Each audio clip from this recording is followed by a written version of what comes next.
Chapter 2, Forms of Contamination.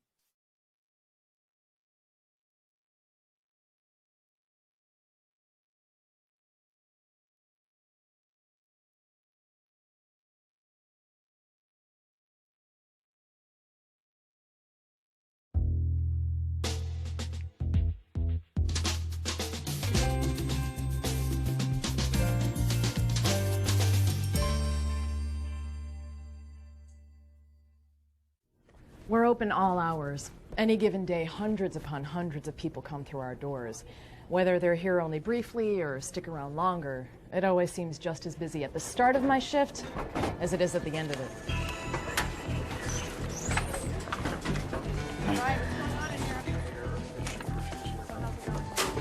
We've got a great reputation, but in this business, location is practically everything. Unfortunately, our business always seems to be booming. I see a lot of very sick people. But every time we get a patient suffering from a foodborne illness,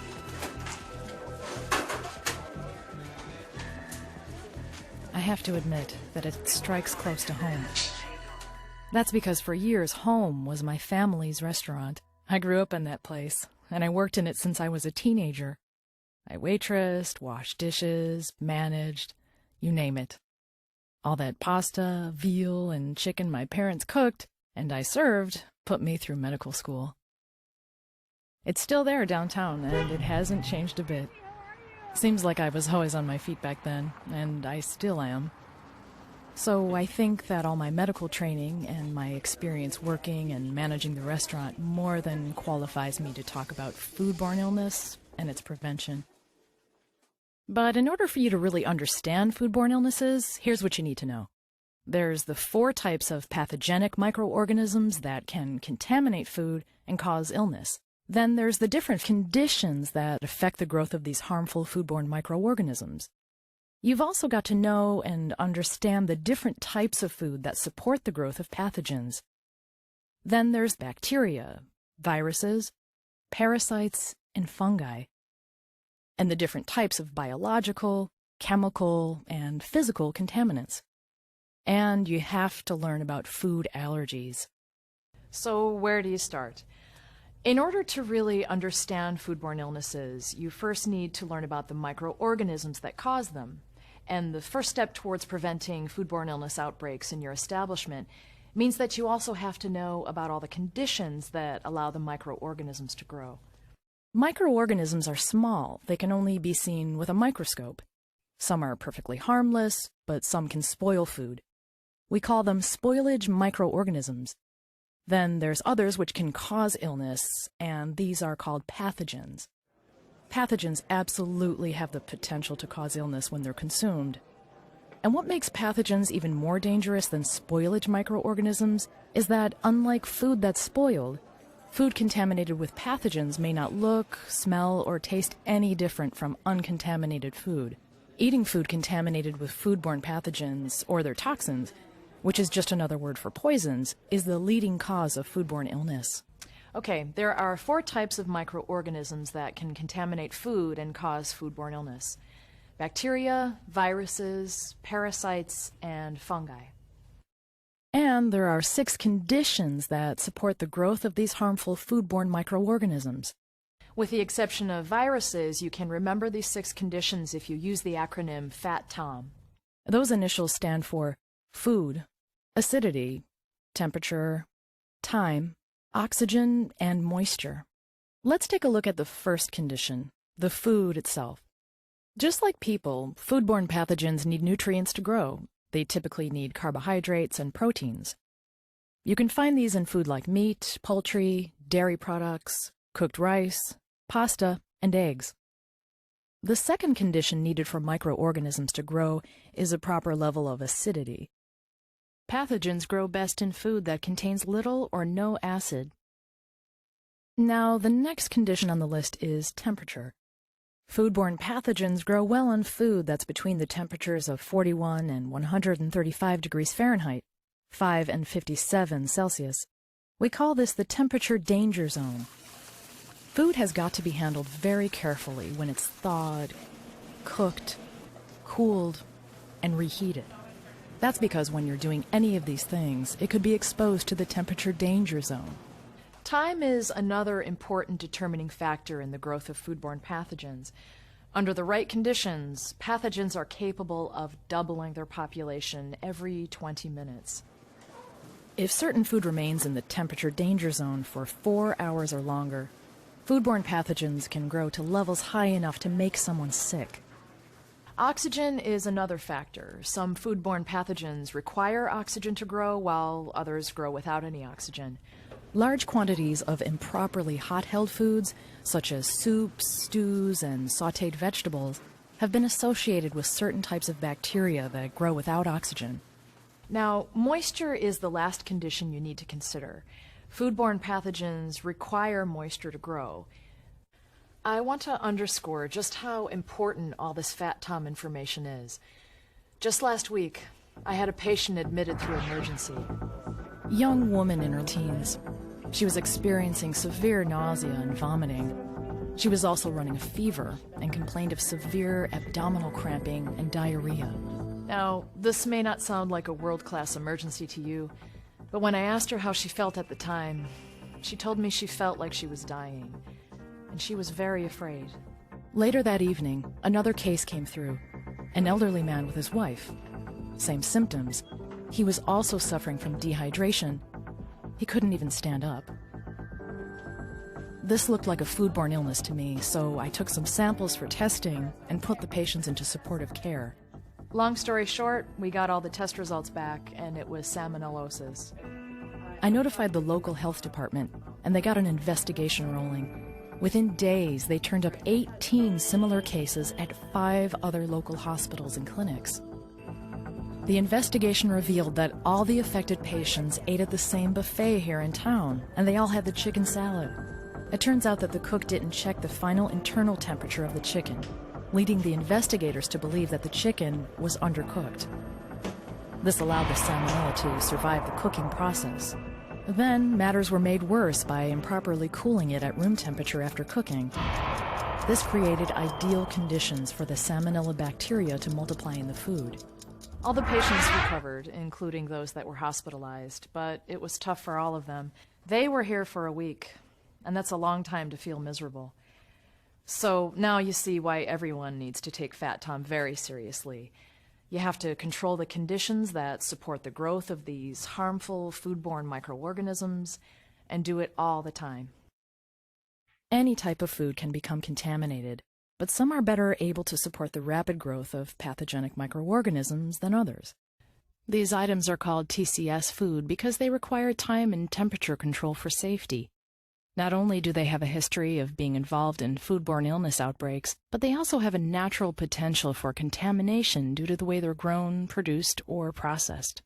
TCS Food includes milk and milk products, eggs, except those treated to eliminate salmonella, shellfish and crustaceans, fish, baked potatoes, sliced melons and cut tomatoes, synthetic ingredients such as textured soy protein in meat alternatives, meat, including beef, pork, and lamb, poultry, raw sprouts and sprout seeds, heat-treated plant food such as cooked rice, beans, and vegetables, tofu or other soy protein, and untreated garlic and oil mixtures. There's another group of food that requires special measures to keep it safe, and this is ready-to-eat food. By that I mean food that's edible without any further washing or cooking. Ready-to-eat food includes washed, whole, or cut fruit and vegetables, deli meats, bakery items, sugars, spices and seasonings, salad, sandwiches, and properly cooked food. Remember that Fat Tom is the key to controlling the growth of pathogenic microorganisms. When you control these conditions, you can help keep food safe. Now, while it can be difficult to control acidity, moisture, and oxygen in an establishment, there are 2 important conditions for growth that you can control: time and temperature. Remember, microorganisms grow well at temperatures between 41 degrees Fahrenheit and 135 degrees Fahrenheit, 5 and 57 Celsius.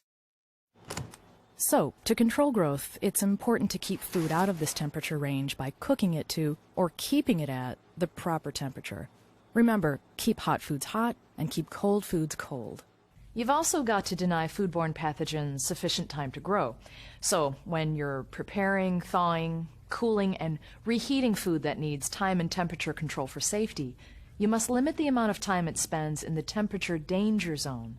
As I mentioned earlier, there are 4 types of microorganisms that can contaminate food and cause foodborne illness: bacteria, viruses, parasites, and fungi.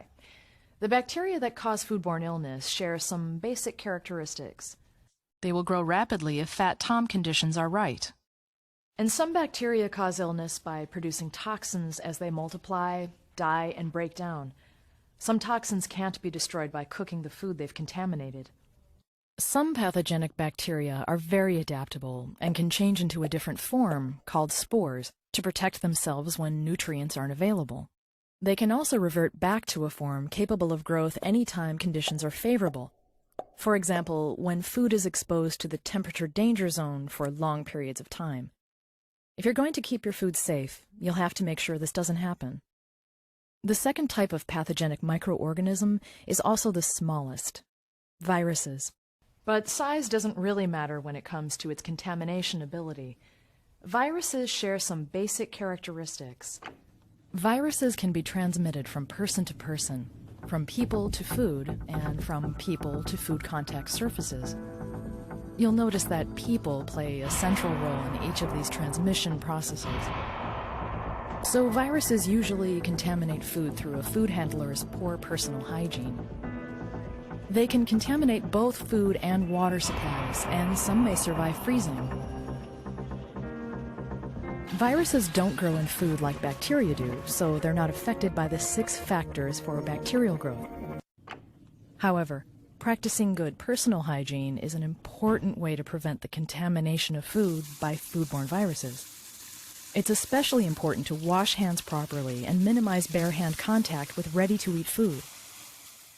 The third type of pathogenic microorganism is parasites, and they need a host to survive. Parasites infect many animals, such as cows, chickens, pigs, and fish, and then are transmitted to humans when eaten. Some parasites can be found in contaminated water or on produce that's been washed with contaminated water. To prevent illness from parasites, make sure you purchase foods such as meat, seafood, and produce from reputable, approved suppliers. Fish that will be served raw or undercooked has got to be properly frozen by the supplier to eliminate any parasites. The last group of microorganisms that can spoil food and cause foodborne illness is fungi. They can be found naturally in air, soil, plants, water, and some food. Some examples of fungi include mold and yeast. Let's look at molds first. Here's some of the basic characteristics they share. They grow well in acidic food with little moisture. Refrigerating or freezing food may slow the growth of molds, but it doesn't kill them. While cooking can kill mold cells and spores, some toxins can remain. To avoid illness, you've got to throw out all moldy food. That is, unless the mold is a natural part of the product, like cheese such as gorgonzola, brie, and camembert. The other fungi, yeasts, include some that have the ability to spoil food rapidly. As yeast consumes food, carbon dioxide and alcohol are produced as byproducts. That's why food spoiled by yeast may smell or taste of alcohol and contain gas bubbles. Yeast may appear as a pink discoloration or slime. Yeasts are similar to molds in that they grow well in acidic food with low water activity, such as jellies, jams, syrups, and fruit juice.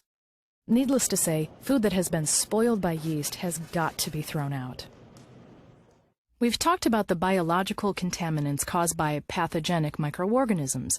Now let's talk about biological toxins that can make people sick, such as seafood toxins. You also need to be aware of the chemical and physical contaminants that pose a threat to food. Toxins in seafood, plants, and mushrooms cause many cases of foodborne illness in the United States each year. Now, when it comes to fish toxins, it's important to remember that cooking the fish doesn't destroy the toxin. While some fish toxins are systemic, meaning they're circulated throughout the body tissues, Microorganisms on the surface of the fish produce others.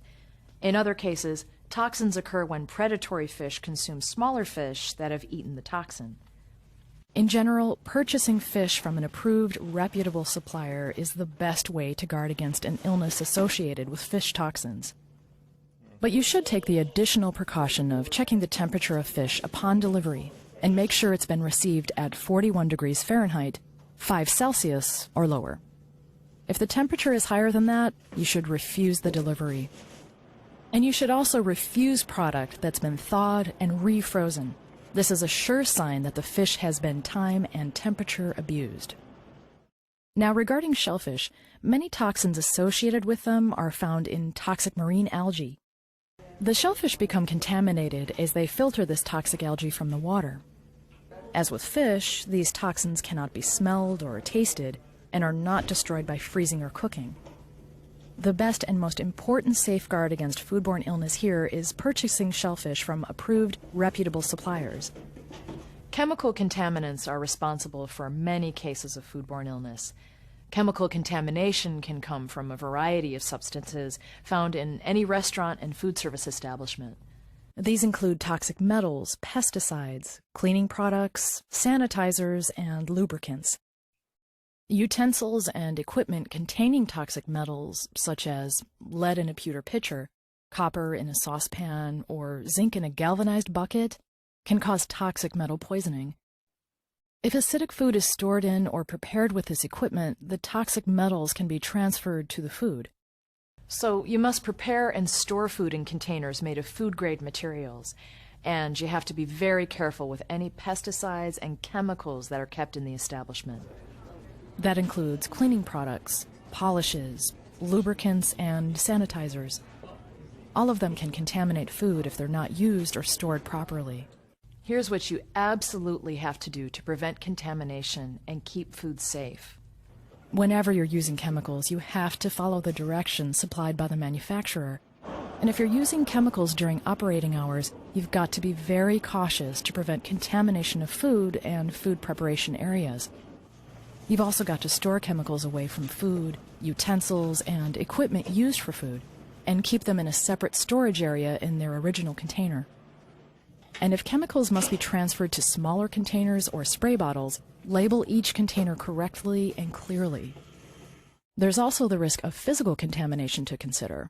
Physical contamination occurs when foreign objects are accidentally introduced into food, or when naturally occurring objects, such as bones and fillets, pose a physical hazard. Common physical contaminants you should watch out for could include metal shavings from cans, staples from cartons, glass from broken light bulbs, blades from plastic or rubber scrapers, fingernails, hair, and bandages, jewelry, dirt, bones, and fruit pits or seeds like pits in a cherry pie. So, you need to closely inspect the food you receive and handle, and take steps to ensure it will not become contaminated during the flow of food in your operation. The last topic I want to cover, food allergies, is tremendously important to the millions of Americans who suffer from them. A food allergy is the body's negative reaction to a particular food protein. Depending on the person, allergic reactions may occur immediately after the food is eaten or several hours later. Allergic reactions should never be trivialized. They can be very serious and could include some or all of the following symptoms: itching in and around the mouth, face, or scalp, tightening in the throat, wheezing or shortness of breath, hives, swelling of the face, eyes, hands, or feet.